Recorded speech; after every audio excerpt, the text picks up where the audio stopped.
Never Again Radio, Zach's Corner. I don't know where we are, what episode this fucking is.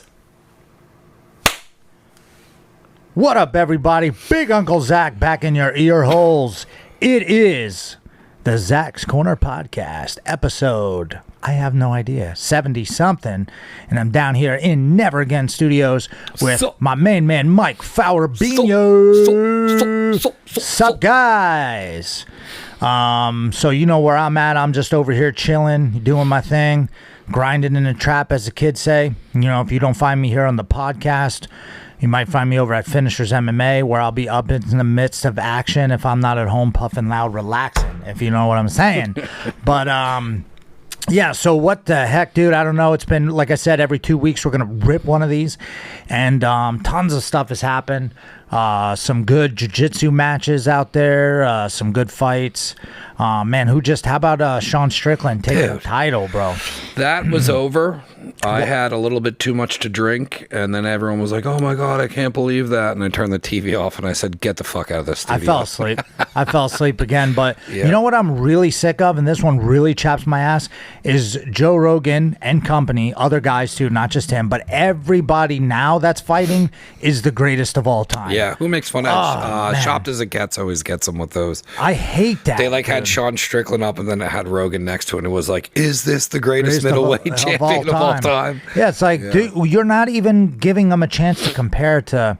I know it's different eras and stuff, but it's super annoying to hear that. It's the greatest. Everybody's the greatest of all time. Oh, he's the greatest of all time. It's really annoying. There were fights before that, though. Let me look at my thing here. Oh yeah, Conor McGregor got his black belt. I saw that. Yeah, a lot of people are talking crap on that, but you know, he's shown some pretty solid jiu-jitsu in some of his MMA fights. Like, obviously, he got choked out by Khabib, and you know, he got choked out by Diaz.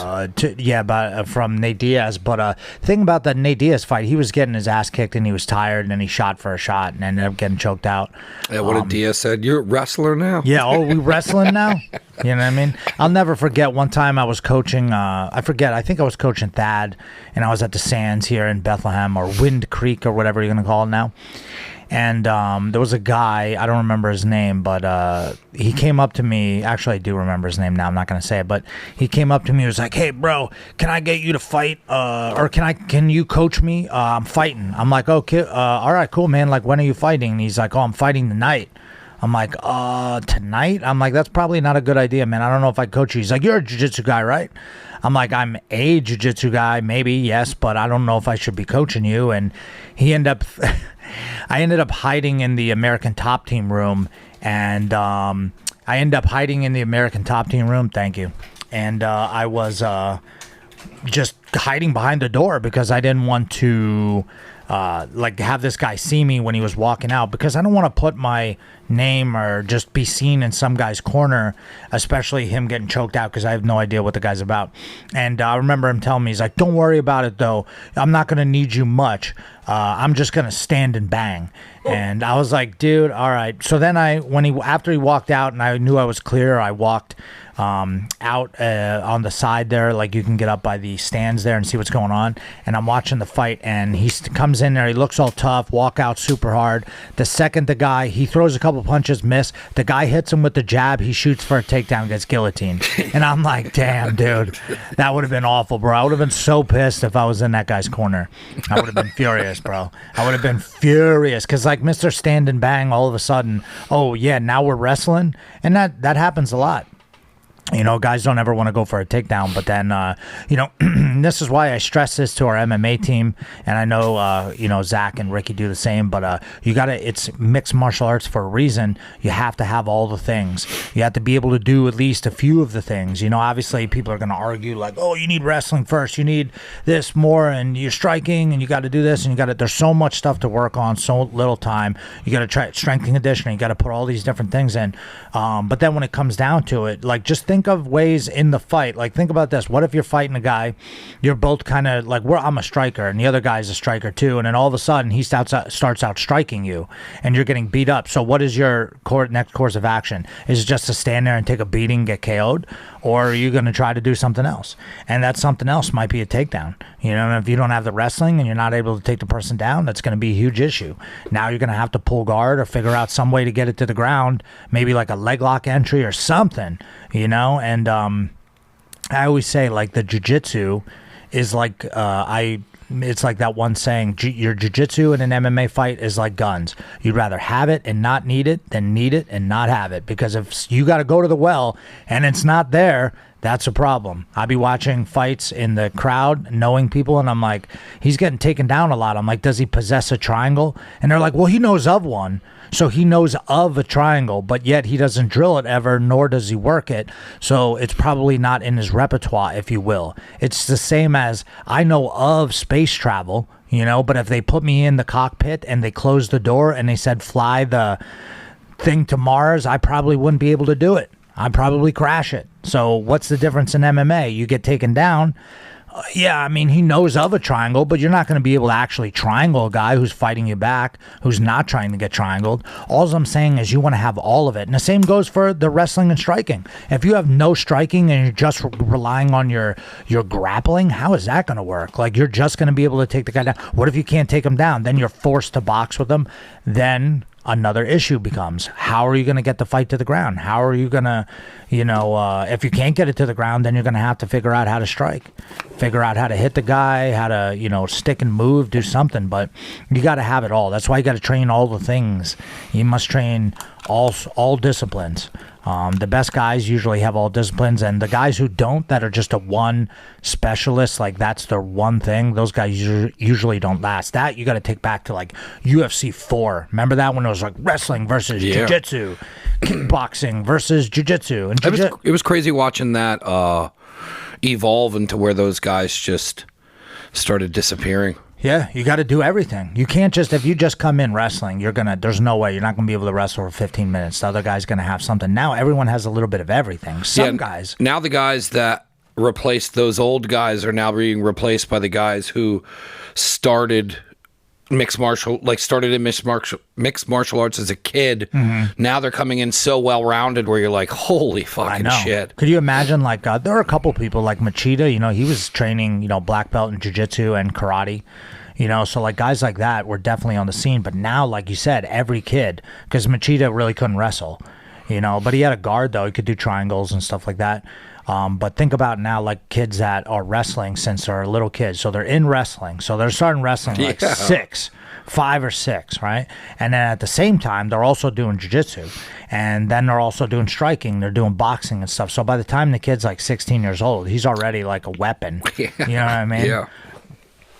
And some kids are growing up at gyms, and it's pretty crazy, man. It's going to be like, in gymnastics and stuff, they start kids out there really young.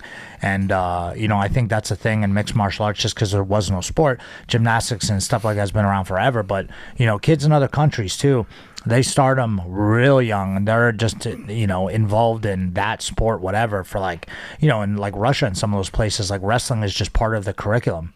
Like you go to school, you wrestle. Everybody wrestles. What do you mean you don't wrestle? Today, like a cult over there. Yeah, today was really cool. My son is getting really into wrestling, and he was coming up to me today. And WWF? No, he knows the guys though. He knows some of the guys. Like if I show him, because I have all those old Hasbro plastic figures. Yeah. But no, he was just like wanting to wrestle me. Yeah. Because before I would just be tossing him around, but now he wants to wrestle. And then I put him in like a triangle or like a reverse triangle. He's like, get out, get out, get out. And he's like working on getting out. He's like, mommy, get out. So like my wife now has to watch me and him wrestle each other. It's so awesome. That's cool. So yeah, he's getting pumped, and he's doing like the other day on the bed, he was doing like rolling attacks. He was like rolling over his shoulder, and like it's pretty cool, man. It's like really dope seeing him grow up, and because of the job that I have, the way it works, like I'm home with him every day. So it's like in the morning I get up at 7 and it's me and him all day. He takes a nap during the day, but we're just like looking for stuff to do. We're either going to creeks or parks or waterfalls. It's cool when you post when you're out with him and see him just doing taking stuff, it all in. Yeah, we're just like, today we went to Stockertown Park. Like he was just getting over. I felt like he had like a little sickness or whatever. But during the day we can't just be in the house all day. And I know kids, like parents that tell me like where they have family members or siblings that their kids just literally watch TV all day. Yeah, like that's iPad what they do. babysitters. Yeah, iPad or whatever. Now Lorenzo does have an iPad, and I'll put it on in the car for him only on the ride home from places that I'm worried he's going to fall asleep, because I don't want him to fall asleep in the car, because I want him to be awake the whole time, so when we get home he'll go to sleep in his crib. Because like maneuvering him from the car to the crib and changing his diaper and stuff, you can't do that. I feel like years ago, like kids were passed out. And I always slept in the car ride. Yeah. Always fell asleep in the car. So I try not to let him like take, I don't want him to take a nap in the car and then not take a nap at home when it's supposed to be his nap time. It's just so much better for him sleeping in the thing and not sleeping in that car seat. And usually we're not, if it's a far ride though, like if we're going like to Philly or like we're going somewhere else, then obviously he can sleep in the car if he wants to, but like just being at the park. But today we went to Stockertown Park and we were just walking around on this little, there's like a bridge there, and the smallest things, like he loves Monocacy because there's like a waterfall and everything there, but I can't wait to go fishing. That's what I really at the pond over right there. Yeah, just to anywhere though. I just can't wait to like just wake up with them, and because he's still a little young, when he gets a little bit older, we'll be able to start fishing and doing other stuff. They do like a whole kids fishing thing there. Yeah, where you can bring your kid out and nice. Fish there all day. Oh, dude, that's awesome. Yeah, dude, it's cool just being up with him every day. And now that he's getting into wrestling, it's cool because as he gets older, it's going to be like, hey, we're going to training today, just go and start showing him how to do push-ups and just body weight stuff, hanging on he kind of already does it. Like they come into the dojo and hang on the rings, and it's pretty cool. But man, shout out to Lehigh College. Man, we just got a whole ton of kids in from Lehigh College. We had 10 kids yesterday from just students at Lehigh in training last night. Saturday morning had like 9 or 10, they said. Like, are they signing up or coming over from the wrestling team? No, they're not. I don't think any of the kids wrestled. The thing is, like, everybody always says, here's a myth I'll tell you guys right now in the jiu-jitsu community. Everyone's always like, go after the wrestling team. You know what? The wrestling team doesn't want the kids doing jiu-jitsu. I'm going to be honest with you. Yeah, because they're going to get hurt, and it's just like, there's a lot of jiu-jitsu you concede certain positions that would be points in actual like amateur wrestling, but there are a lot of mix, like a lot of guys, like I used to teach at a wrestling camp that they were having once a week during the summer, and I would go over on the Wednesdays before my kids class, and I would just run like an hour jiu-jitsu class for like 30 wrestlers, and all different ages, and then at the end they would want to roll. So I bring a crew of people over with me too, and then they would want to roll.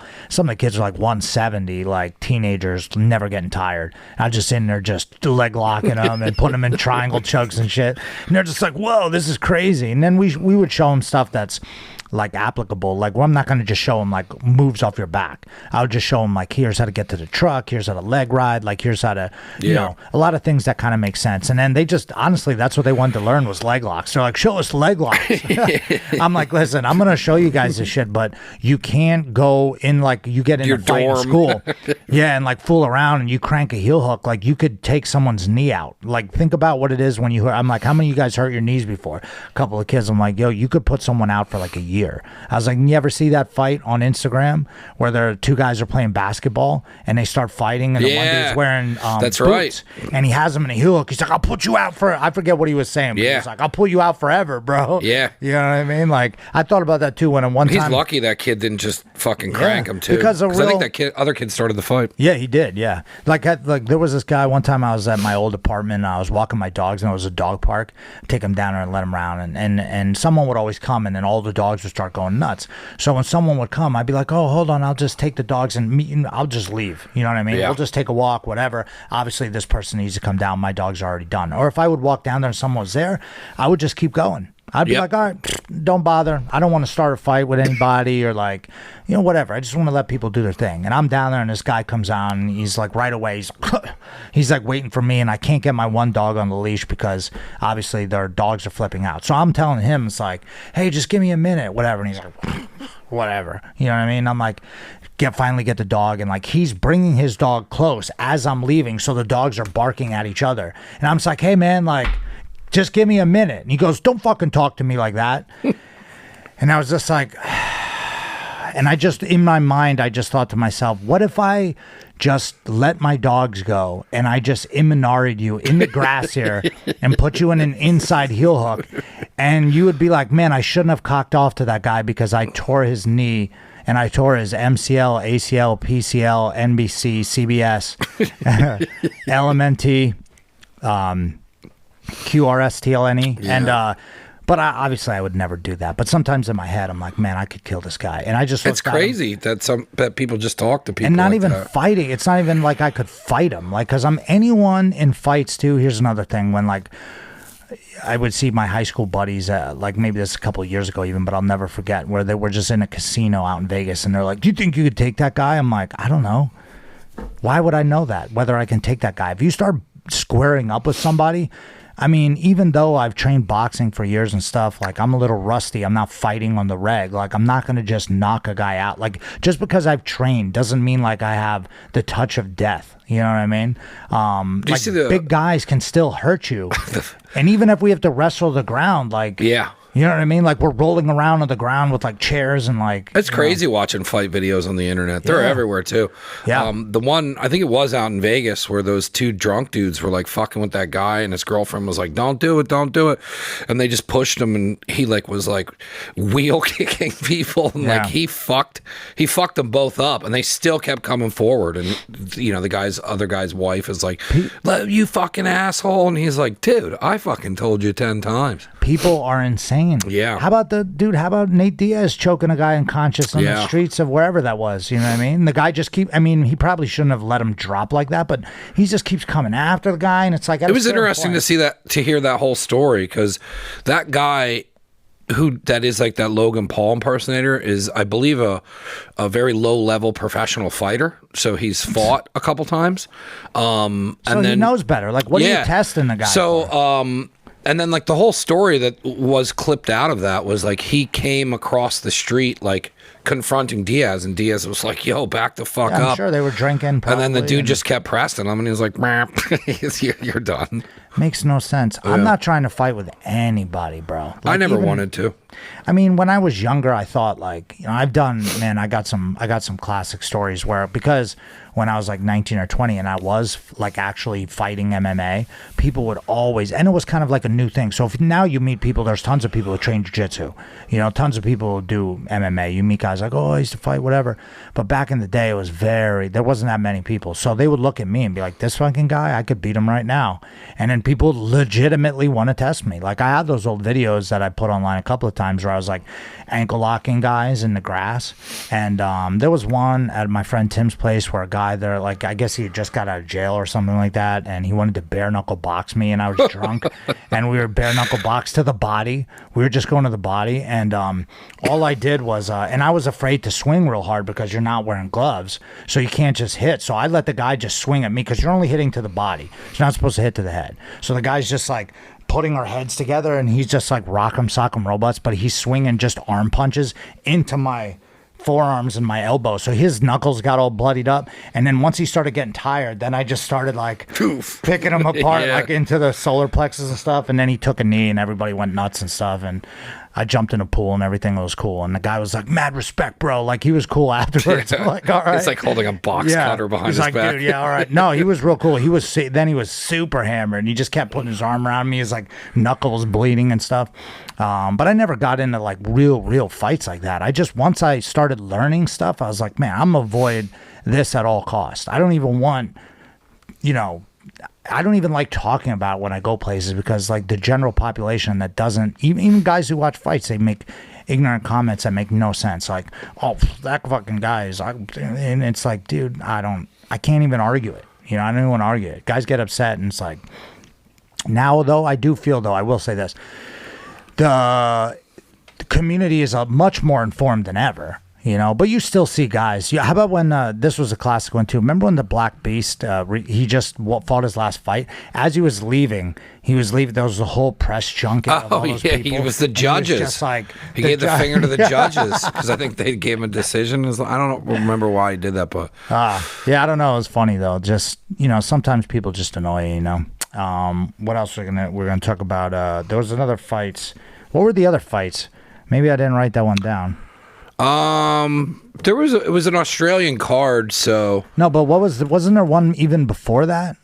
What was before that? I keep forgetting. We should do like a fights. I should write up like a fights recap and stuff. You know what I did watch? yeah, I mean, I watch them. You know what I did watch though? That was on Netflix. That was really good. Ooh, a couple of things.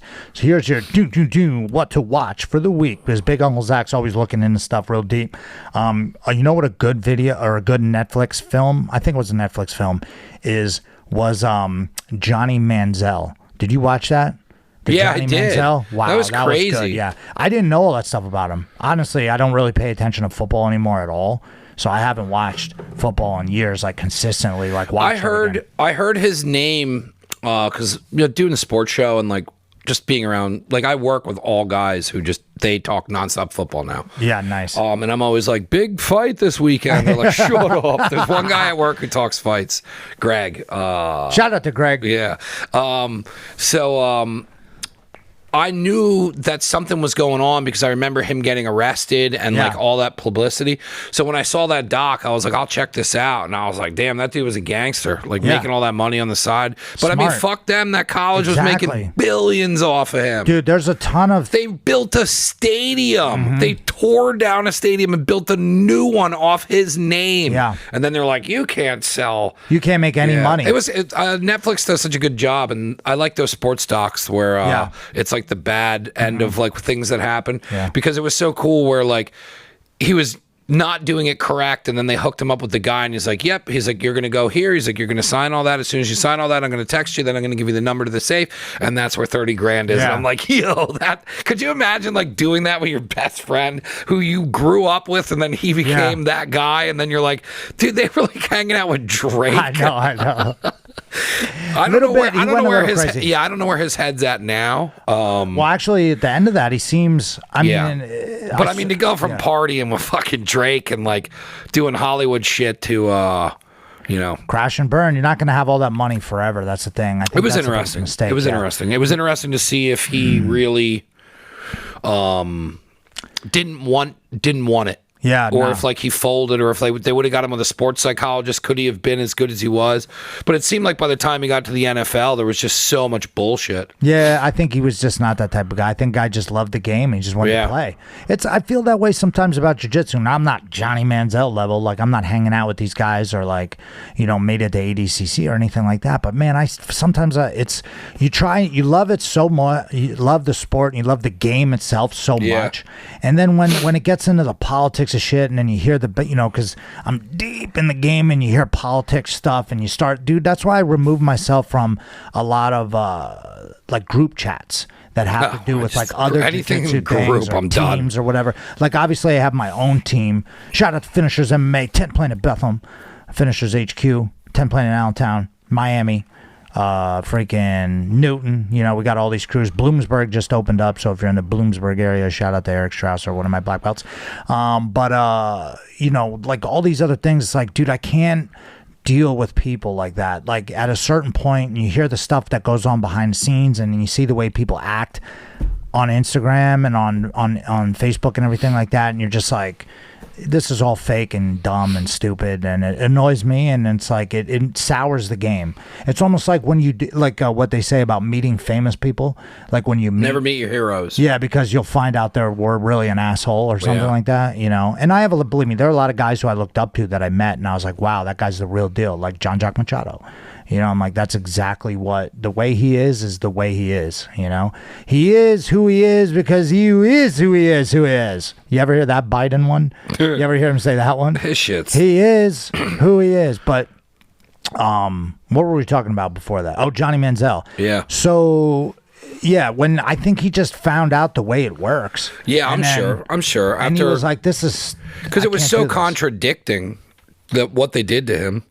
But I mean, it was also so gangster that like he was a freshman and they gave him the Heisman, which is they'll probably never do again. Yeah. And then just everything he went through, and then when he was finally at like they were just like trying to press charges against him and like do all this shit, and it's like, dude, you're press charges like that, like you're out of your mind. Like they were trying to do like stuff for the college and shit, and I was just like, man, like Well, what's funny is they couldn't do anything. They like sat him out a game because they half a built game. an entire yeah. But it was funny. Like I always love the stories where like the players would just get hammered and like they were like, you better fucking perform, and they said he was just like a complete shitbag, hungover, and played his best game. Yeah, like that one game where they're like he was not sure whether he was going to make it or not, and then he made it, and then he just crushed it. Yeah, just Johnny Football. I remember actually Eddie Bravo telling me, because he likes the Browns, I'm pretty sure, for some reason. He does. And he was like, dude, Johnny Football. Like he was it telling was me a that big one of the deal. ACCs. It was a big I'm like, deal that he went. You know what? But yeah, But by the that, doc showed he was like kind of burned out by that time. Some of the most, and that isn't it crazy? Like there are guys who are like McGregor that are super obsessed with the game and like Michael Jordan and stuff. Yes. But then there are some guys that just have all this talent and they just don't give a shit. Yeah, they said like he liked what he got from winning, like going out and partying and like, and he loved the winning. camaraderie of How do you not like winning? What's You know also what I mean? crazy is that like he never was reading plays. He was just playing football. He was playing backyard football at like a pro level. Yeah, they're like, all right, call this. And he's like, and he was just like, I didn't read anything. So I mean, you know what it's like to be halfway through a school year and you're like, I'm fucked. Yeah. Like so, I mean, like they're like, we can't do anything with him. He's not reading the playbooks. Yeah. So I'm sure that was over before it was over. Yeah. Like they definitely saw that coming. Yeah, I think they, and they're with a guy that talented, they're going to try to keep him. It was fun. I love watching train wreck sports stories. Yeah, and me too. there's a lot on there. There's one series where they get into a bunch of different stuff. The one was cool was these guys who were selling weed in order to conduct like cigarette boat racing. Like What? yeah, I haven't heard that one. It was crazy. The guys were there's a couple where the guys are like they're moving drugs in order to pay for the race boats and shit. I'll figure it out what they are for the next one. Yeah, I'll send them over to you to watch. The thing about the sport, I like the sports train wreck ones too, because there's psychology behind these guys and stuff. And there are a lot of guys who just, they're so talented, but they quit at the end or they like self-sabotage. Like you heard him say one of the time when he was most at peace was when they finally let him go. Yeah. And he was like, like a weight had been lifted off his shoulders. Yeah. I mean, I'm sure the pressure of all that and the bullshit and then he was just the mindset. And like I hung out with kids like that growing up. They weren't playing sports, but definitely in the mindset of like, fuck you. Yeah. So, I mean, at some point where he's like, what the fuck, dude? Like, and the money, like, I that's what I'm saying. They're making all that money off you and then you're broke. One of the original ones was the Fab Five. Remember that? Remember the Fabulous Five of who was that? Was it Michigan? It was Chris Webber, Jalen Rose. It was like a whole team of guys, and they were all really good. And they called them the Fab Five, and they were supposed to win, I think, but they didn't though. Because remember, Chris Webber called timeout. It was something like when that. they had no more timeouts or something like that, and it was like. It was crazy. They messed it up. But those guys, I have to go back and check the exact story. I'm pretty sure it was Michigan because it was like the yellow. Yes, yellow and blue. Yeah, and they got in trouble because I think they like took shoes from somebody. Like someone gave them shoes. Yeah. And they were like, hey, man, like how many number 5 jerseys have you sold? Where's my cut of that shit? Because they were talking about how many jerseys that the school sold. Yeah. Or like then they were like, it was like the jersey companies were selling like blank name, whatever number he was. Then what I thought about immediately, because they're like, well, we can't give him money because then like at school it'll be like they'll be driving like Lambos. That changed now. They can get paid. Yeah. They should. Because Barstool started picking up athletes. Collegiate athletes. Yeah. So I was going to say, they should be able to make money, but maybe they shouldn't get all of it right away. Maybe there should be like somebody in the way that helps you, because you're only a college kid and you don't know Like shit. what they did with Iverson. Where like a Reebok or Adidas, whoever signed with them, it was so much money. They're like, we're only giving you half. Yeah. And then we'll give you the other half when you're done. And he fucked his entire career up. Right. And then he got money. He was all right because they had to They also had pay him the rest. They also had handlers on him at all times. Like, there were people just watching him. He's at all another times. wild one. Yeah. I think there's docs on AI. him. You know what else is crazy? Is The original AI. The sports gambling or like the refs. Yeah. Like there's one on there with the refs that Yeah, the fucking cheat. basketball. Right? Yeah, like point shaming, and then you actually see how they control the game with calling the fouls and stuff. And then I'm like, because there's a couple of my friends who watch basketball, and they're like, it's fucking rigged. And then you watch something like that, and you're like, oh, this is well now for sure it's rigged. Yeah, 100%. Like that's why I don't even watch basketball. I can't even watch basketball because it's never going to compare to what I used to watch. Like they used to, now you can barely even touch the guy. And like, do you remember when now if a guy pump fakes and the guy goes up to block, he taps into him and goes, oh,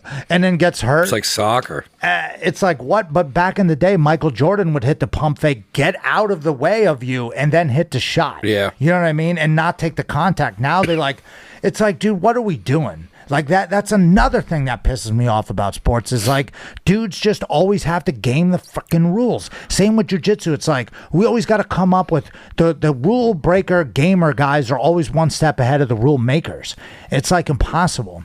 The next thing I think they need to come up with, I've talked to multiple people about this, and had this been a rule, Grace would have defeated Maisa Bastos multiple times now. So she'd be the greatest female competitor of all time, in my opinion, which I think she still is because just of her moveset and just, all around coolness. But Grace pushed out Maisa Bastos in the first match that they had. She moved her out of bounds, like just by it coming forward, and Maisa backed up 8 times. And at the latest one, the 30-minute fight when we were down in Austin, all my guys were calling out every time she backed up and the ref had to stop them and bring them back to the center. My guys would be like, 1, you know what I mean? Yeah. They're all calling it out because I was making a big deal out of it, and they didn't do anything for it. Now Grace was winning.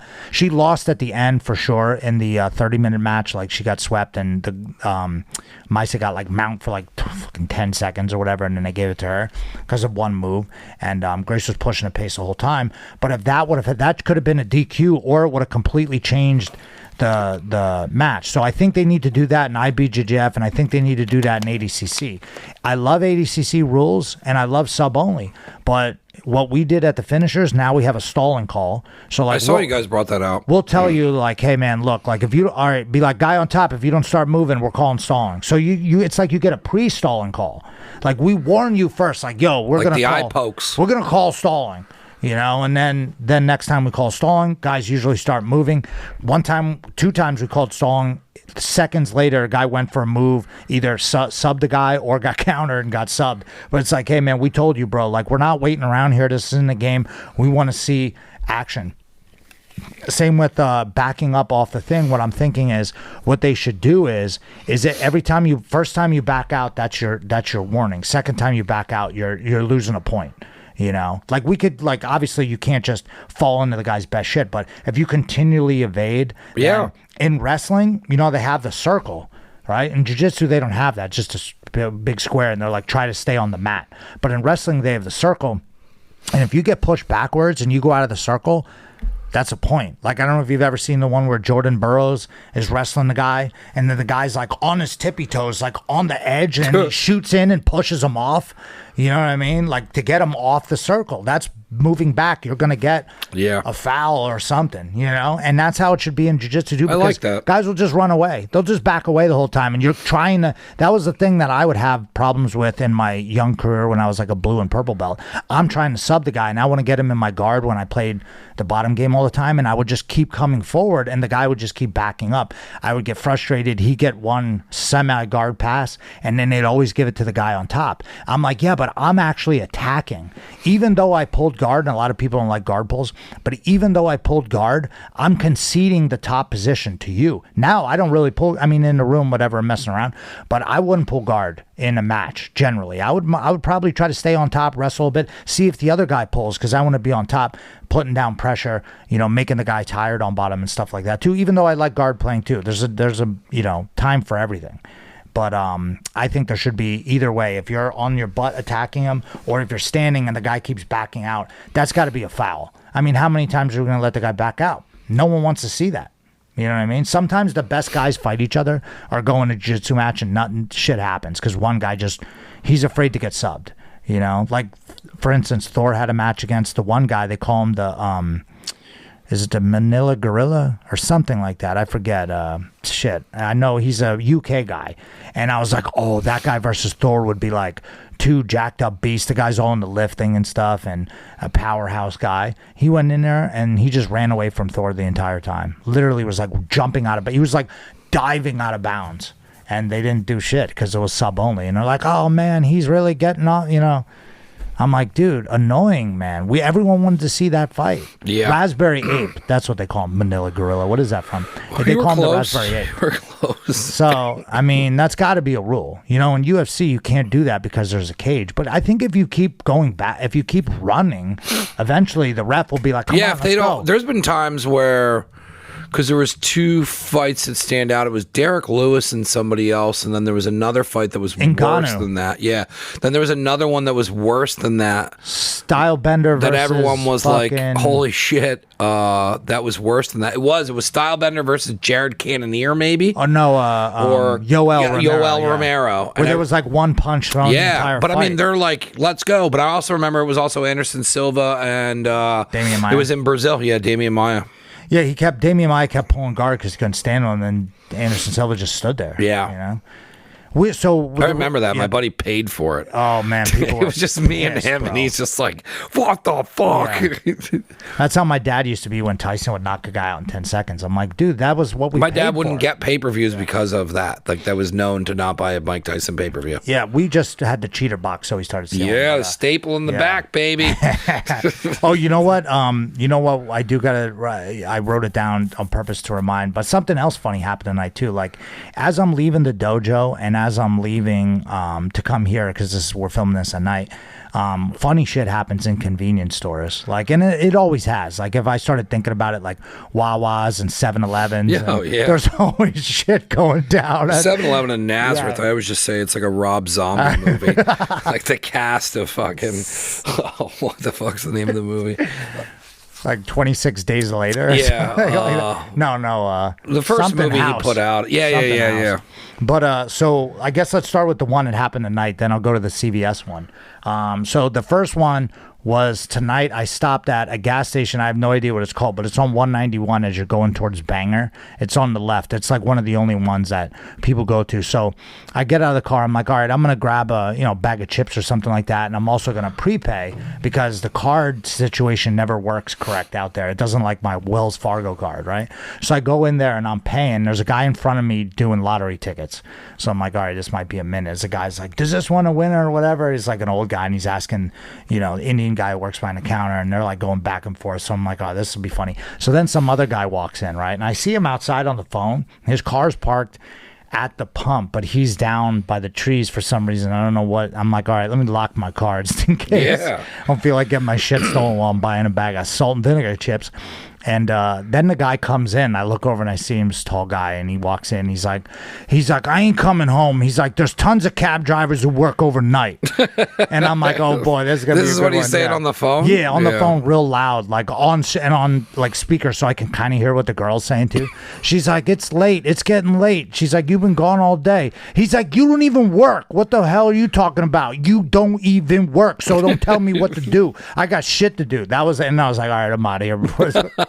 Gotta leave. I just thought that was funny. It's like people are on speakerphone and they just don't give a fuck. They're just talking. No, it's crazy. People come into the deli over at Giacomo's and they're like on their phone. And I think it's so insane that they come up and they're like, yeah, hold on. And they make an order and then they go back onto their phone. And it's like, you have to finish fucking ordering. It's like when I will be talking to you about stuff on the phone and I'll just be like, yo, let me call you back in 10 minutes, like 5 minutes. Because I want to Or get you'll off be the like, phone. hey, I'm ordering. And then I wait till you're done ordering your Yeah. coffee and then we get back on the call. But that's I'm at in a drive-through. Who cares Yeah. about that? But I'm saying like when I got to stop at Minutemen Press or if I have to go into the place and actually talk to the guy. think like everyone wants to hear their conversation. Yeah, it's like, bro, you are not that busy. Shut the phone off for 5 seconds or be like, yo, let me put you on hold for a second.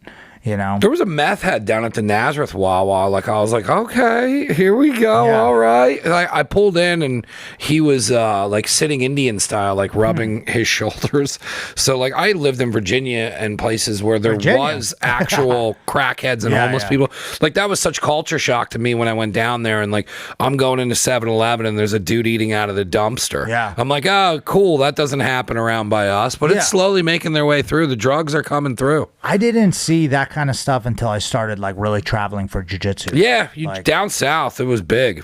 Well, Florida, you got, they were selling the What was one the shit they were airport- doing? Flocker or some shit where there was like people turning into zombies? Yeah, it was an alligator they were smoking or Yeah. whatever, some kind of crazy Yeah. thing, and they were turning into zombies. Then people were getting the shit at gas stations. Yeah, and the one Gas the one station gas drugs are my station. favorite. I remember the one gas station I was in. I was like, man, I'm so hungry, but I'm just gonna get bag of chips. I'm not going like 7-Eleven pizza or whatever. And the one place, so in Florida, right out the airport, then not the main one, not Sanford.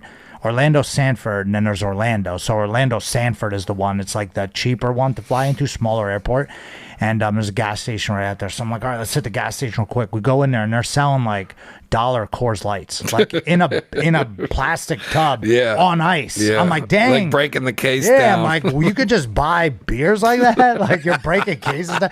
I don't think that's legal. Maybe in Florida it is, right? But I saw some crazy people there. But just even being out, last time me, Grace, and Thor taught at the Northwest Nogi Summit in Portland. And that was funny because we're like, get done with the first session. Everyone's doing ice baths or whatever. I'm like, all right, cool. We're going to go get something to eat and then we'll be back for the John Jock session or whatever. Or we taught first. I forget exactly. But I'm like, all right, Thor, Grace, you ready to go? And Thor's like, yeah, let's go this way. And Phil's like, no. Don't go that way. And I was like, why? He's like, oh, man, just trust me. He's like, just go that way. I'm like, oh, all right. And then it turns out it was just like the homeless people out in Portland are living, though. They have all like old motorhomes that they stole and just beat up and made into houses. So they got that going on. And then California was by far the worst, though. We would always be with Grace's mom and having to go in these crazy 7-Elevens like in Compton, wherever we're staying at in Cali. Especially Dude, I was in one in Maryland, and we didn't go in. We're coming back from the Outer Banks. The people will be holding it, like the people are aggressive because they're holding the door for you, and like Austin, Texas, another one, looking down at the one street over on 5th Street, right? The alleyway behind, or like if you're looking at Joe Rogan's thing, like I you heard, go across well, the he street. talks on the podcast how terrible that street is that he's on. That street gets crazy when it's party time, but there's cops out there, so like fights don't last long. Like they'll just mace the whole crowd and stuff, so it's not that big of a deal. And there's old like canister fire hydrant at each like entrance to like where the street finally starts dying down of bars, like the cops are chilling there at night. So they're like just sitting there like, oh yeah, we're gonna club. And I've seen them walking around with the little club, like they're gonna beat the shit out of some people. Yeah. You don't see that on the news. But it's a weird mix of people. Like I think I said this before, but one time I saw a guy just in mesh shorts, just drenched for no reason because it didn't rain, but he was soaking wet and he was just and you could see he was not wearing underwear because you could see his whole ass basically, and he's just banging on the door of a pizza place like, you must repent, and then there's like a crazy religious people are the scariest. and there's like a bachelorette party of people just like girls like just walking by like, oh my god, we're at a bachelorette party and everything, and I'm like, damn, Austin's crazy. And then when I was like, all right, I'm always trying to, every time I go to one of these places, like we always have to get like either like papers or like buy like a cheap one hitter or something like that, like, and everybody's around. It's like, oh, how's ever gonna smoke weed when we're here in Austin, Texas? I'm like, we gotta get something. So we'll always find like a smoke shop, and a lot of times smoke shops got cool little trinkets and stuff we could buy. So we found this one, and we had to walk by the alleyway that's across the street from Joe Rogan's place, and then that alleyway behind the street that's across the street looks like the day after tomorrow, bro. Yeah. It looks like people are coming out of it's crazy. It looks like a nuclear bomb went off, and like these are the people that are coming out of the thing. And I'm like, oh shit. We called it Crack Alley. But the last time I went down there for Renee versus Nikki Ryan, they cleaned it up. Yeah. It wasn't like I'm that. sure. So what happened was, I'm pretty sure Joe Rogan talked about it. They defunded the police, and then Now they were refunded like, actually, Yeah. come to think of it, This that is was a really crazy. stupid idea. It was And the stupidest things ever. no one's for that. And actually, we need double the amount of money now for the police. And then he just came in and I don't know where those homeless people went. Yeah. But you ever see that one Simpsons where they're like talking about redoing the area and there's like a homeless person that just turns into a mailbox or like a tree or something like that? And I'm like, damn, they moved them out though. That's what they did. They might have put them on buses and shipped them them to New York City. It's crazy how everything has gotten. I'm traveling to California. Oh, you'll see. What part of? Oh, you're going all over the place. We're going to San Francisco, and I don't know any of these spots. This is just told where I'm going. So we're landing in San Francisco. We're staying the night in San Francisco. Then it's a road trip, so it's a lot of driving.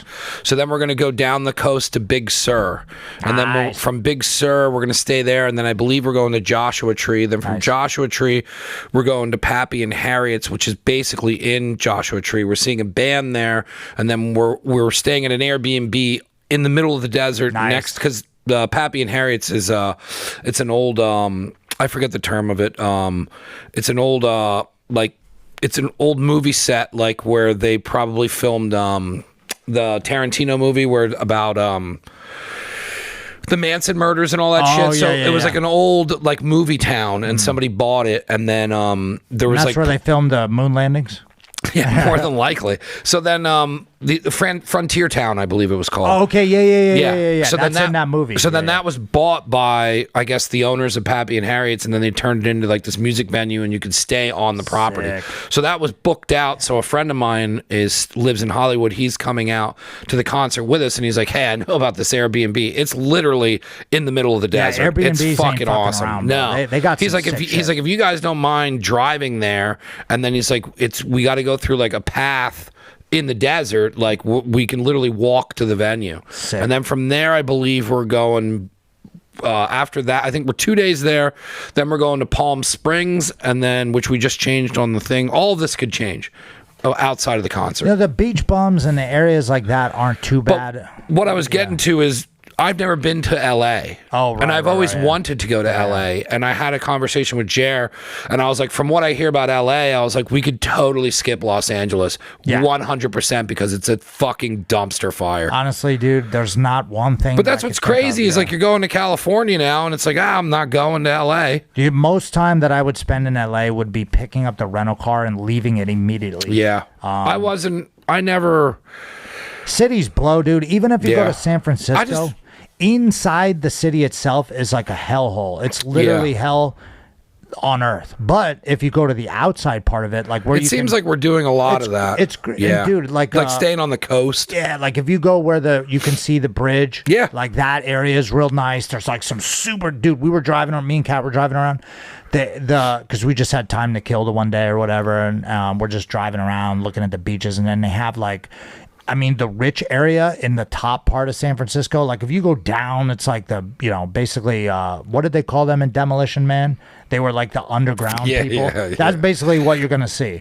But if you go up top, it's like all the rich areas and unbelievable homes and like grassy areas and people playing ball and like just people kicking things and like throwing Frisbee. And then like literally 10-minute drive, it's like, you know what I mean? It's bad. It's like meth central over there. But... Yeah, I'm not even going near it. Yeah, or what is that called? The up by the fish market and all that stuff, where that is in San Francisco, is really cool. There's tons of different places. Yeah, I think we're starting and then we're gonna end just because.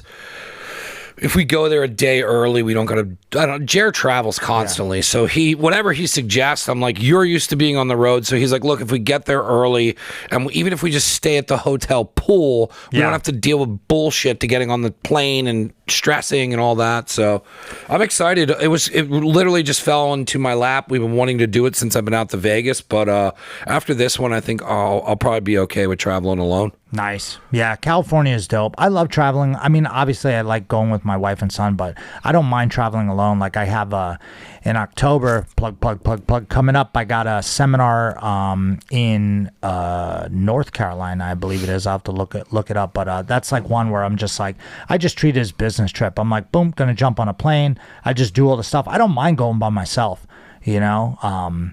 It's actually fun. Like I used to, before I met my wife too, I used to travel by myself all the time. I actually really liked it. It's because you're just like kind of on your own. You got your headphones on, listening to podcasts or music, and you're just kind of traveling. You know, some people hate traveling. I love it. I'm even thinking about like, you know how, I mean, sure, we're going to obviously get Christmas presents for each other and for my son now and then future second kid. But man, I feel like, you know, we went to Disney World for like our kind of Christmas last year, but we still had Christmas, but we went before, and it was awesome. And doing more stuff like that, like traveling together, it just brings you closer. Yeah. And it's way cooler than just like, hey, let's waste a bunch of money on presents that we're not going to give a shit about. Like, my son has so many goddamn toys. He has my old toys from when I was a kid. Some of them I still haven't given him. And then people are just, we have stuff like presents that people bought that we just have in boxes, like out in my garage, that we just could, like, I could give him a present a week and he don't, but that's the thing. He plays with the funniest stuff that makes no sense. Like, he doesn't care about all this, you know what I mean, new stuff. So I would rather do traveling. Yeah. Like, I want to take him to California. I want to take him to Disney's dope. all the places. Yeah. My friend goes out 2-3 times a year. Yeah, people love that's it. how he's grown up. So I told him, it's funny because his fiance goes with him every time, and she's like, look, I do not care if you go with him one of these times. So we're gonna, I think next year we're gonna go out for the Food and Wine Festival. He's out there right now sending me pictures. Like, there's Florida? He's in the Cali one. Oh, yeah, I know. Whatever's the different one, but he's been to the Europe one. Like, he's really into it. Nice. So he went out to the Cali one, and he was sending me pictures from like it was like a Super Mario Brothers area. Yeah, I'm like, so dude. They're making a super, that's why I want to go, the one in Florida, they're making a Super Nintendo World. I think it's going to be in Florida, which is like, I think it's this, they did it in Cali because I think that's what he sent me, because it's like Bowser's Castle he was in and shit, dude. It's crazy. the other one in Florida's not done yet. I'm pretty sure they're working on it. Yeah. But that's going to be sick. Yeah. And then they have we didn't even do this because last time they have a Simpsons. Yeah. There too, and we didn't even get a chance to do that. So I think this time in February, if you're bored, we're going to do a tournament, a finishers tournament and a finishers open in Miami. So I'm going to take off a week. I'm going to fly down with the fam earlier in the week, hit Disney, hit some beaches down there. And then maybe like Wednesday, Thursday, midweek, we're going to pop back up to Miami, do a seminar or two, have the tournament, fly home. So Yeah. that's what I'm thinking. That's, that would be fun. Yeah, at least come down for the second half of the week with the tournament stuff will be dope because we'll just be. Yeah, maybe I'll see doing if like stuff. Quentin or any of the guys are going down and then just like team up and go with Yeah, them. that's cool. Ross, Quentin, you know, Yeah. I'm sure they're gonna want to come. Once people, I just put in the tagline on the Finisher Sub Only Instagram that it says Miami TBA February, and we're getting emails. Andrew's like, "Are we going to Miami in February?" I'm like, "Oh That's yeah." cool how evolved it has all come. Yeah, it's awesome. I'm working on another thing with I can't talk about it yet, but a pretty big company in the jiu-jitsu community, a brand that I feel is really cool, and I just was in my bag one night and I'm like, you know what, fuck it. I'm just hitting up brands and I'm going to see, because I want to do a different tournament than sub only than what we're doing now. And we're going to do it. And I was like, man, I don't want to come, because I started thinking about names, and it's just so hard to beat the Finisher Sub Only. It's like it already has a name, and Finisher is a sub only, and I want to do a different rule set. So I reached out to this brand. They hit me back. They're 100% down. Already started working on it, and that's going to go down in January, I believe, at Finishers HQ. So be on the lookout for some new shit there. But I'm going to be working with this, like I said, this really cool brand. I don't want to talk about it too much, but it's not now. I just feel like, sometimes self-talk is a big thing. Like sometimes I feel like, oh man, I shouldn't be doing that, or I shouldn't be that guy. But then I have to be like, you know what, dude, just do it. Just try it. And I've heard a lot of the motivational guys just be like, no one's going to remember whether you embarrassed yourself. Like, obviously you're not doing, negative, embarrassful stuff. But you're like, if you go on and like try to sell yourself and sell your products and everything, no one's going to be like, oh man, that guy's corny. And if they did, so what? You know what I mean? But why not take the chance and do it? So that's why sometimes I'm like, I'm not going to hit them up. But then I'm like, man, I just want to shoot big sometimes and just fire off and be like, yo, can we do this? Like, I got a couple ideas down the pike that I don't know if I'm the best guy to actually do it, but now I'm just going to start trying to sell the idea to these other companies that already have it, and just be like, look, I don't care if you make, well, actually I do care if you make $1 million with it, but I'd be like, just pay me for the idea, or at least stick me in on it, So I feel like I have the clout now where I can hit these companies up. I started with this one. I hit them up. They're down, like I said, and it's cool, man. Like, we talk about it all the time with sponsors and shit. It's like, we just got to like cold call people almost and be like, yo, man, look, you should be doing this. I was thinking this today. I went somewhere last night, and today I was just kind of like, I'm going to make a post about where I was at. And then I was just like, why the fuck wouldn't I go in there and be like, hey man, you should definitely sponsor my fucking podcast. Yeah.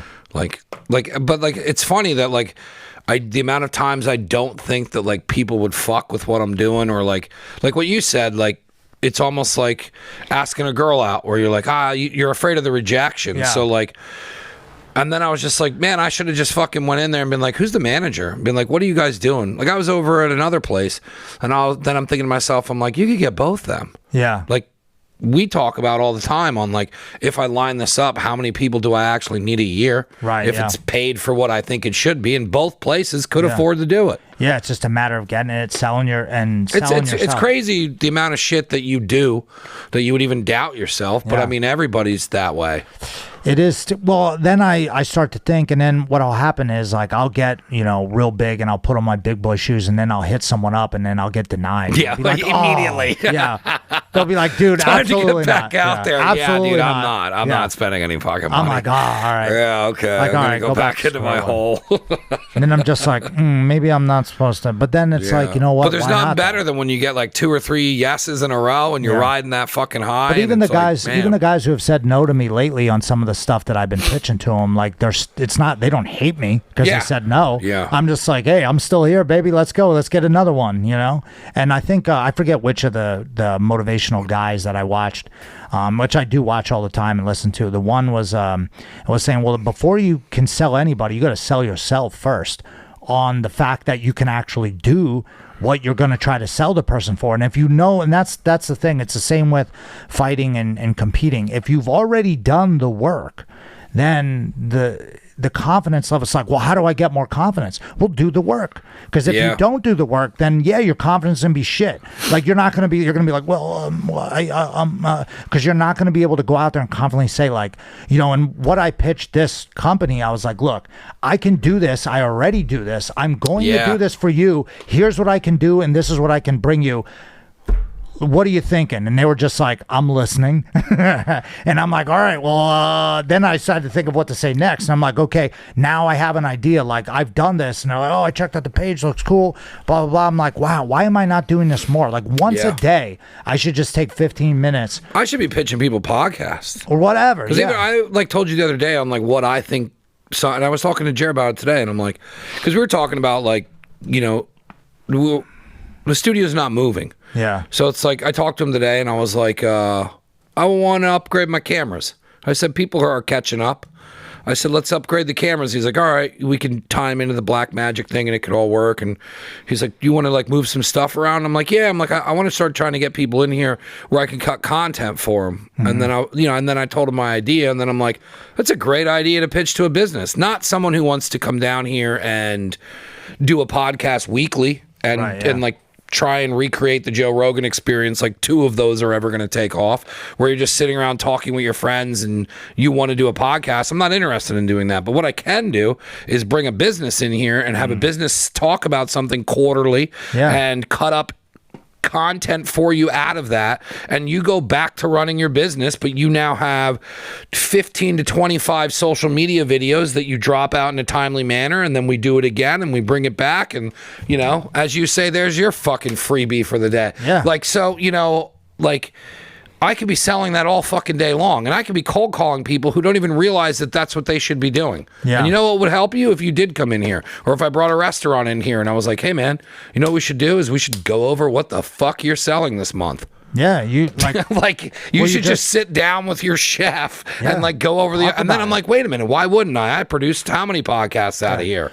You just had on Lehigh Valley Lashes. Which I follow. That chick's her. dope, man. She is a consultant for my friend Bill William Roosh. His wife Sheila, she runs a thing called Pretty Rich Bosses. I think. Yeah. She went over all that. Yeah, that girl is. I got to listen to. Is it out yet? Or It drops Friday. Because that honestly, Sheila has helped me out a lot with just kind of giving me direction on where to go with some of the business coaching stuff and everything. And she's made a ton of money and gotten really famous just in her industry, and a lot of people know her, and she's doing all types of stuff. I was checking it out because after I had told you that she was on, and she had talked to me about jiu-jitsu and stuff afterwards, and then you were like, oh shit, she's connected here, and then I looked up the boss's thing, and I was like, damn, this is some serious stuff. Well, she has people under her, and then they consult other business. And this is one reason why, and I'm going to give my pitch for the week for the Underground Agency then, our social media / podcast / content creating platform that we're trying to, not platform, business that we're trying to help people out and get to the things that, the kind of stuff we're doing, the kind of stuff you're doing, putting out information, trying to help guide people in the social media / marketing / content branding world. But what she's done has been crazy. She does it for permanent makeup. And what is that girl owns an eyelash company, but she also does, not eyelash company, but they do. She does Lehigh Valley Lashes with permanent makeup. Permanent make. Well, that's across. She owns multiple businesses in one. I was like extremely blown away, but I was like, man, I thought I had a lot of stuff on my plate.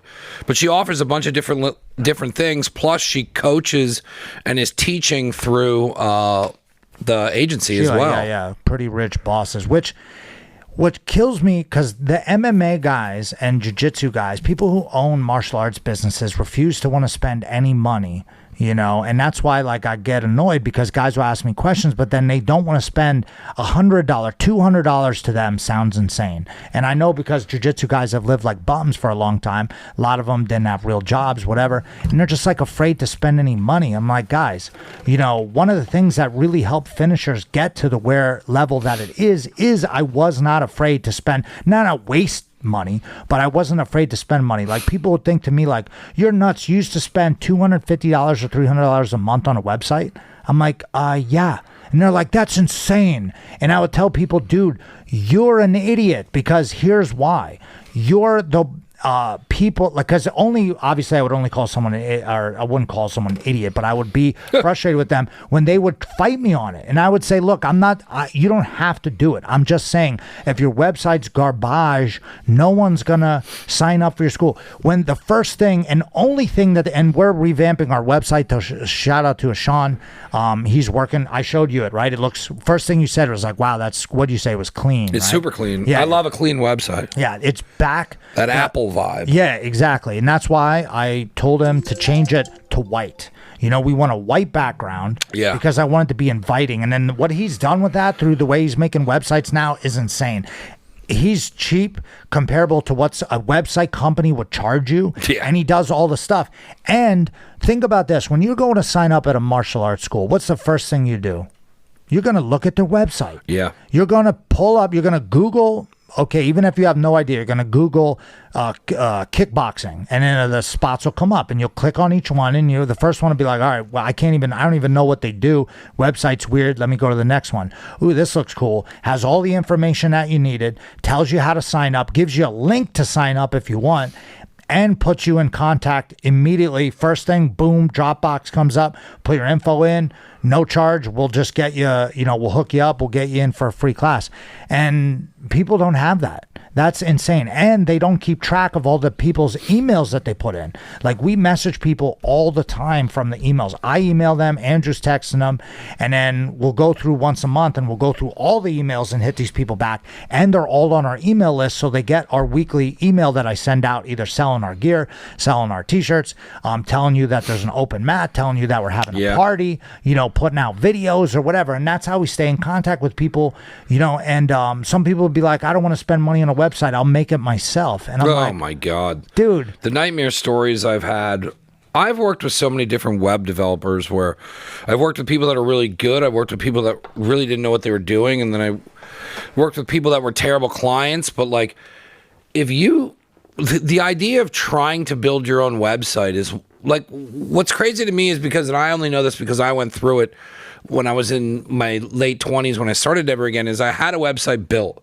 And what nobody understands is that when you need content, that means that you have to make every goddamn image that's on that website. And I thought I didn't know that meant that. And he's like, what do you mean? He goes, bro, you got to do photo shoots. Yeah. And then I was like, fuck. Yeah. And then I didn't realize I had nothing to give him. So I had already paid him half of the money, and then now I thought the website, which is done, but this guy can't finish it until the fucking content's in it. And a lot of people don't understand that, like, if you want good looking women or like videos and all that shit, you have to host a fucking you gotta pay people. They ain't doing that for you free. gotta find models. Yeah. You can't, and like you can't just like you have to use professional photographers. that was for a gear the website, more right? times you take short, it was this time it was Apparel? what was big was selling a lifestyle brand. Yeah. So it's like, I did a photo shoot with a bunch of girls in a warehouse. I did a photo shoot with a bunch of guys at my buddy's ramp. Like, you know what I mean? Like, I wanted it to look like Metal Militia. I wanted it to look like, all these different I remember these that old now, yeah, websites now. So my original website was dope, but it's like, dude, that took me almost a year to get all that. And then now with like, because now it's crazy because now you're basically cutting a fucking 30-second commercial. It's not really still content anymore. Yeah. So like I'm dropping the next apparel thing. So I was talking to my buddy. So he's like, yo, you should get Clapped, who is on here, to cut you a fucking reel. And I was like, yeah, now in my head, because I know how to do this, I'm planning it out. And I'm like, all right, yeah, man, we should go get some shit done at a bar. We should go get some shit on a Grom and do all this shit. But I mean, that's fucking a month worth of shooting shit. Yeah. And like, people don't understand that. We're lucky that we have an endless supply. Yeah, your stuff's in house. Pictures and videos. And all that But stuff, even if yeah. somebody has all that stuff in house and they want a website made, they still have to hire somebody like Quentin to come in and like you're not going to be able to do all that shit by yourself. Exactly, and it's just going to look corny if you use pictures that aren't great. Lighting. You don't realize how much lighting takes in it. So I mean, to straighten out the thought was, it's really fucking difficult to do that shit on your own, and you're better off hiring a professional to do it. People can't even figure out their phones and Instagram, Yeah. and you're going to build a website? Like, come on, man. Hire a professional. Let someone like a Sean kill it, because wait do you see this website that he's going to drop for us. It's going to be, it's not like a thing where like, an apparel website might be a little bit different because you got to make it look super cool. This, I just want it to be for, again, I don't want to have people get knocked out or whatever. It just needs to be clean looking, easy to manage, but then also inviting, so that way a new person who has no experience would want to train.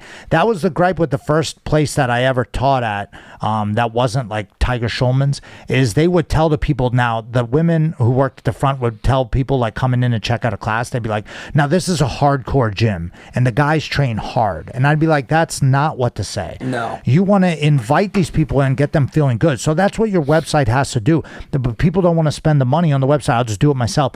Listen, get a professional one made. And then, if a guy like a Sean does your website, he also keeps track of it. So he's going to be watching it. He's going to be like updating it if you want. But can you imagine like your schedule? Like, the schedule changed. Like, we got to update the schedule. We got to message him, and then he's got to and then he'll have it done in less than a day. Like, Sean is so quick, bro. You know him. He'll crush it. He's so fast. There's no hoopla. We used to use another company called 97 Display, and they really liked us because, it was super simple and to the point, and it was good. It was like $300 a month or something we paid them, and that's like average, for like a website. And, they build it all for you, and they'll put in corny pictures and wording and stuff. You got to change it. Sean does all that, and he's using,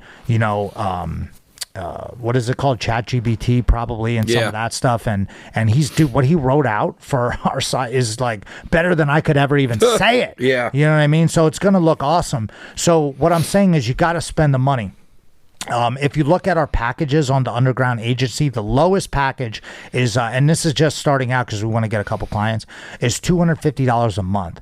Dude, if you're like, oh man, you might hear that and be like, wow, sounds like a lot. Like maybe for you to like out of your personal bank account, like I'm paying $250 for whatever. Like if you're paying, what could be a thing you'd even pay that much money for? A car? Cable. But a service. Yeah, maybe cable if you have the football package. Yeah. But not like a service. Like you wouldn't pay that much money for a service. But if you have a business that you're trying to create more business. Yeah.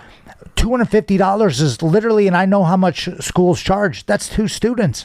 You can't spend $250 with I mean, you'll get to talk, like, I got to even look up what's on the bottom package, but it's a lot of stuff. It's like you get us content. We'll cut you reels. We'll put up flyers for you. We'll be, we'll you'll get to talk to me. That saves so much time having somebody else do it. Bro, they're I wish it was available when I started. Exactly. I would be paying that. I mean, I am paying it now because I also pay.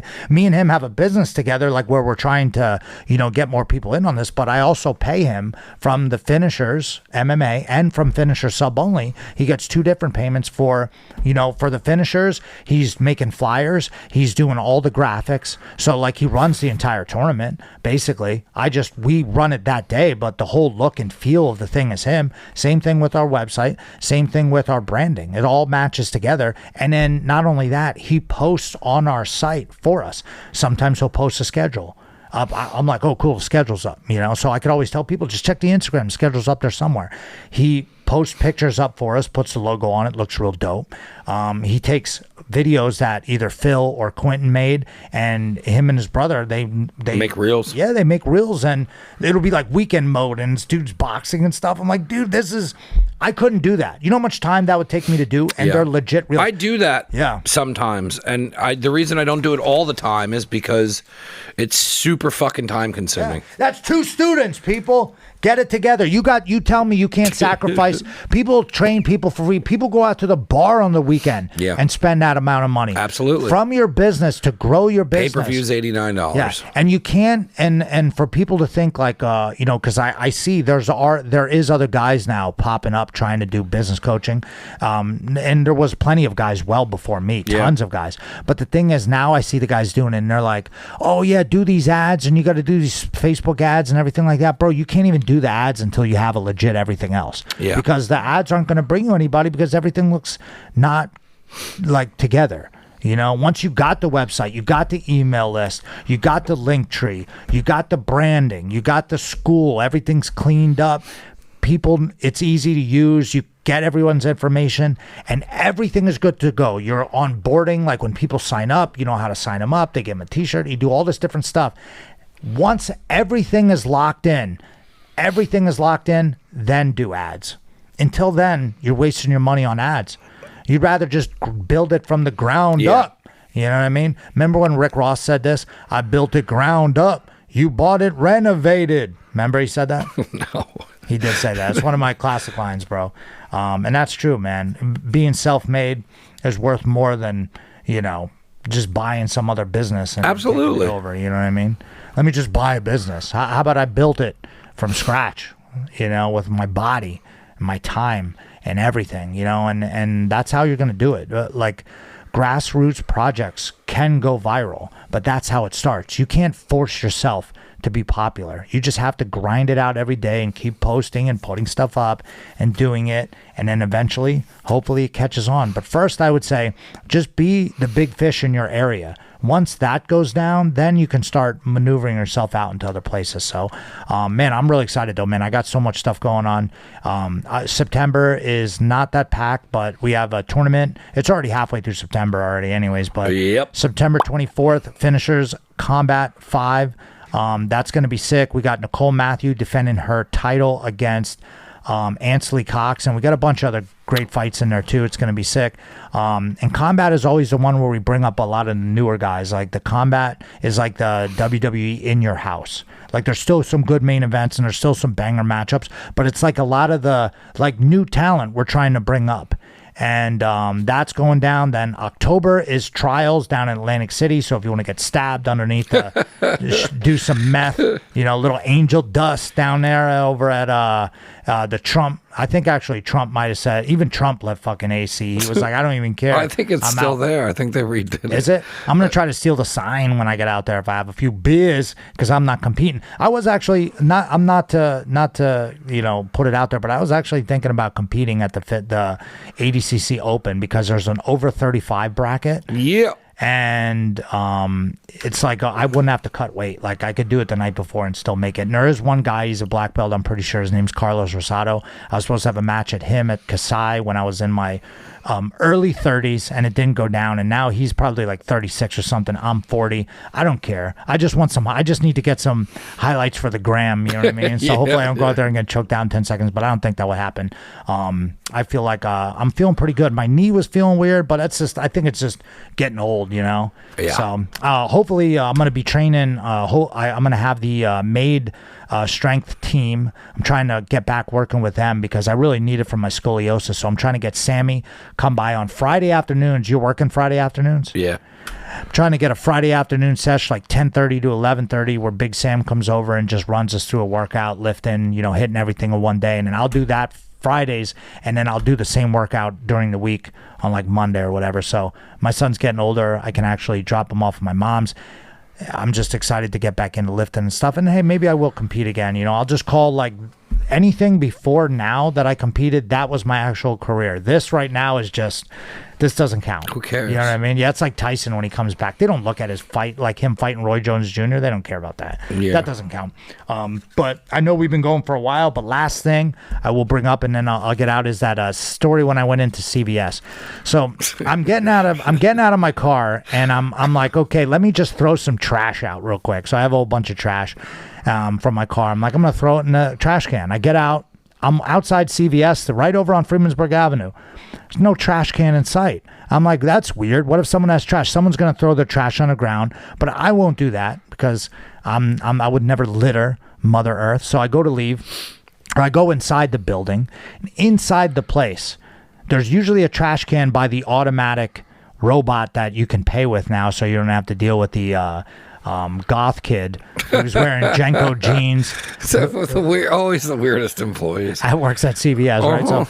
So there's a woman vacuuming with like a really old vacuum too. It's like your grandma's like. She probably brought it in. And she's vacuuming in front of the thing, and I'm like, oh, there's no trash can there. So I go to walk around. I'm like, maybe there's one where by the photocopy thing, and it's just I have some papers that I crumbled up in like an old plastic bottle, like an iced tea bottle. I'm like, there's no fucking trash cans. And so she sees me looking around. Obviously, she waits, and then finally she goes, hey, can I help you with something?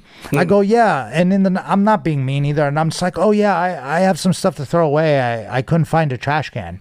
Not thinking like, why would they hide the trash can? So then I turn back over, and she's picked up a trash can, like a little recycling can, and she's got her hand like this. She's like, we got rid of the trash cans because of COVID. And I'm like, what? She's like, COVID's spiking again. Here, just put it in here. She's like, if one of us gets sick, it's going to be bad. Yeah. I'm like, what? I just looked at her.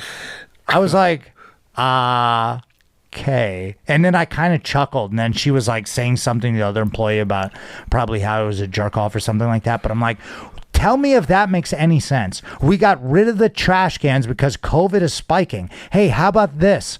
No, it isn't. Well, the other thing is you're in a pharmacy. It's where sick people come you brought that to up get medicine. There's like if you're worried about getting sick, you shouldn't work at a pharmacy. Yeah. Hey, people I'm not go sick. there to pick up the medicine to make them better. Yeah, like my wife has told me before several times. I didn't even think about it. I was like, oh, me and Lorenzo are going to stop at CVS. And she's like, don't go there. I'm like, why not? She's like, everyone's sick in there. Yeah. Like, oh, you're right. That's true. Yeah, it's a fucking germ festation. But yet, me, the most in shape possible guy that could walk in there at that time of night to throw away some trash and buy a bag of salt and vinegars, and you tell me they're always weird there, man. I stopped going there because like I'll get snacks there, and they're just fucking weirdos. The thing is in states like California, you'll find some of the best places to buy liquor. You want to get liquor? CVS, baby. Yeah, it's cheap there. See, I'm like, I remember when my buddy Sean told me that. I'm like, shout out to Sean Green. I'm like, they have liquor at CVS. He's like, hell yeah, that's where we get it. First time I found out, I was working with this guy Otis, and it took me a month to understand him. And he'd always be like, he's like, Monkey, it's hotter than a ninny goat in a pepper field in here. And he like talked real fast, and he'd like look over, and we were just like running equipment, and it was very hot in the building. And he'd look over sometimes and be like, Monkey, the old lady is heading over to CVS. They got PBR on sale. And I'm like, I go, CVS? He goes, oh, that's what the specials are, Mikey. Yeah. He goes, we're going to tie one on tonight. So how come they can't sell that in Pennsylvania? Because liquor. I don't know. I mean, it's slowly coming here. I mean, from living other places and then coming back, like Wawa down here, we walked to get Black and Milds. That's how fucked up we were for the fight. Is I walked with somebody to get Black and Milds, wine flavored. Yeah. So we got an Arnold Palmer spiked tea for the walk home. Really? Yeah, the Wawa's got the alcohol in them now. So does Sheets. Oh, I see. Nice. But CVS and the grocery stores do. Giant has it. Yeah, They're starting to sell liquor now. That's good. Good for them. yeah. Remember, Makes it easier. Here's another classic. Remember this one from coronavirus. Hey guys, we're closing down everything, but you can still buy alcohol from restaurants, and you can get them in to-go Yeah, cups. they were to-go cups. It was like Dude, that was so. They were just making The things first up. weekend that they made that up out of nowhere, Yeah. like not thinking, dude, they don't think at all. I rolled down because I lived over by Monocacy, so I rolled down to Tanzos, which is I lived like 3 seconds from Tanzos. Yeah. And I roll over to Tanzos, and it looks like a fucking Snoop Dogg concert in the parking lot, bro. Yeah. Everybody's partying. People are out of their cars. People are smoking Well, it's weed so on the fucking side. weird. It was such a and they're weird just fucking drinking. time. I remember I order like slushies. So I'm like, Yeah. all right, I'm home all day. Day 700, let's get drunk. Beer because a lot of distributors are people still gonna- moving them. Still moving slushies. And I get the slushies out, and I come out, and I'm standing there like waiting to get out. 'Cause there's like a line of people, and the woman walks out and hands, the McDonald's tray holding like 4 slushies, hands it to a guy. The guy takes a straw, puts it right in, takes a sip in the driver's seat. She goes, "Hey, you can't drink that out of Yeah. here."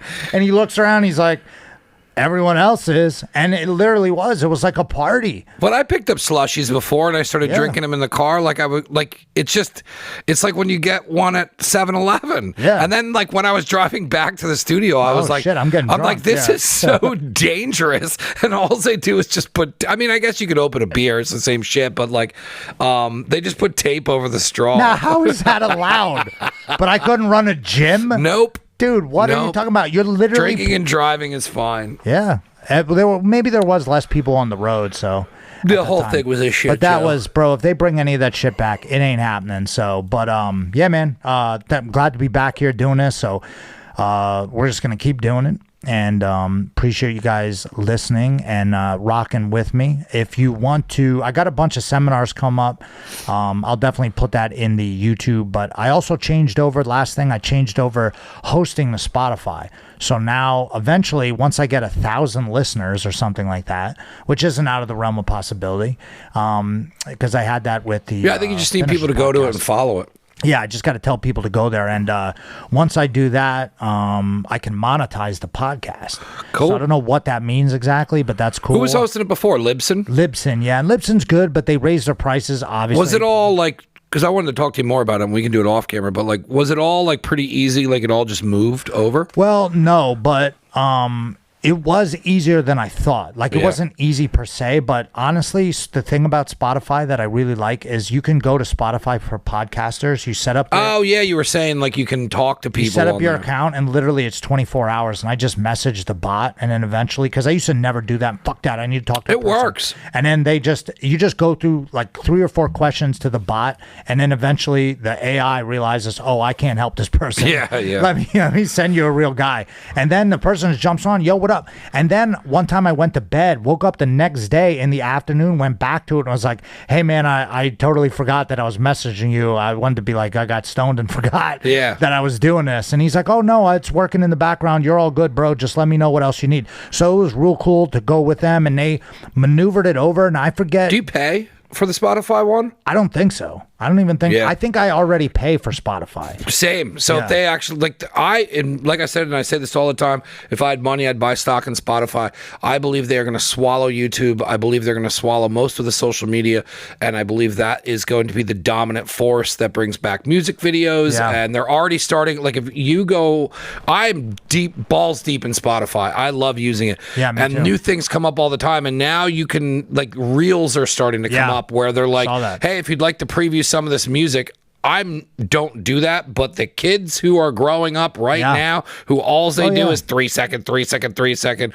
they are already integrating that into who's going to be listening to that platform and if YouTube next. wants to keep coming up with dumb rules and flagging you for everything, it's and such stuff, horseshit. I mean, we're still going to use it. Like we're all still going to post our shit on it. But Spotify is the way to go. Because what'll happen is they'll pull back on their shit too. Yeah. And then it'll be like, oh, it's okay, I remember, and they're going to turn into VH1, and then eventually, I don't know. I just watching what YouTube has done has just been it's like they're tanking it. I mean, they're making so much money, but I feel like they're tanking it. They'll sell it again. Spotify for podcasters is the shit, and you could just get on and talk with a guy, and it'll make it super easy. Everything from mine's already ported over from my old one, and I was able to easily go on there and just delete episodes, or change. And you can put videos up there now, so you can start putting the video up of this. And which the video version of this on Spotify is so much better than YouTube. Oh yeah, so it much looks better. Clearer, and also too, what's nice about the and YouTube copied it, but you can have that in the back, like you can have that going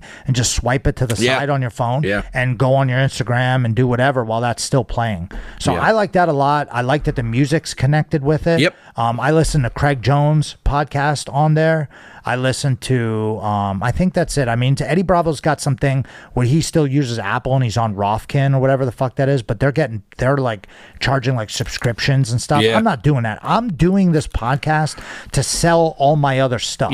That's why I'm doing this, and that's what I keep telling people to do. I'm doing this to talk to the people, to sell all my other crap, and to let people know what I'm up to. So, but yeah, that's all I got for today. We'll talk more about the podcast stuff. Anybody hit me up, just check the link tree in my bio on my Instagram. And we're just going to keep it rocking this weekend. Not that much. Going away with the fam. If you're looking for some rap to listen to right here, my man Fred the Godson. Dude, if you don't like Fred, then come on, bro. He passed away, unfortunately, so R.I.P. Fred. I still actually talk to, I believe it's his brother on Instagram. So that's what's cool about social media. You can just get in touch with these guys. So we've been going on back and forth. I'm going to ask him if I can eventually use some Fred the Godson music for some of the things that I'm working on. That would be sick, and I'm sure hopefully he'd be cool with it. I already got the okay from Wax, so once we start filming some other stuff, I can use Wax's music too. So I don't know. I better get going. Zoom. Let's do Zoom next call. Yeah, let's do a Zoom next call. We definitely got some people I can start hitting some Zooms up. I got some people I want to talk to and just see what they're up to. So, but yeah, thank you guys for listening once again. Never Again Studios, Finishers, MMA, 10th Planet Bethlehem, Big Uncle Zach, Zach's Corner Podcast. Peace.